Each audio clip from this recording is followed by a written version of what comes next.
আহা, তবে কি সোলজার সিনেমাতে খলনায়ক হিসেবে দেখা যাবে টলিউডের জনপ্রিয় অভিনেতা তোটাদাকে।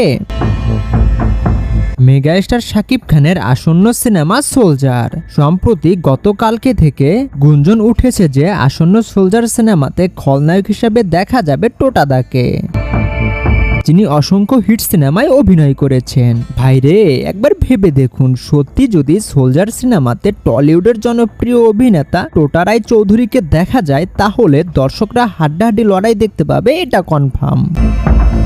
তো বর্তমানে সোলজার সিনেমার শুটিং চলছে পুরা দমে, এবং এই সিনেমাতে মেগাস্টার শাকিব খানের বিপরীতে দুজন নায়িকাকে দেখা যাবে। একজন হলেন ছোট পর্দার অভিনেত্রী তানজিন তিশা, আরেকজন হলো বড় পর্দার অভিনেত্রী জান্নাতুল ফেরদৌস ঐশী।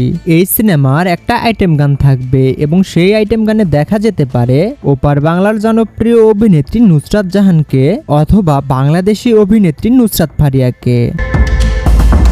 অলরেডি এই সিনেমার শুটিং 20% শেষ। খুব তাড়াতাড়ি অফিসিয়াল সব আপডেট পাবলিশ করবেন সোলজার সিনেমার টিম, এবং এই সিনেমার টিজার আসবে 16 নভেম্বরে, আর ট্রেলার আসবে 2 ডিসেম্বরে, আর এই সিনেমাটি মুক্তি পাবে 16 ডিসেম্বরে। তো আপনি কতটা এক্সাইটেড আসন্ন সোলজার সিনেমার জন্য অবশ্যই কমেন্ট করে জানাবেন।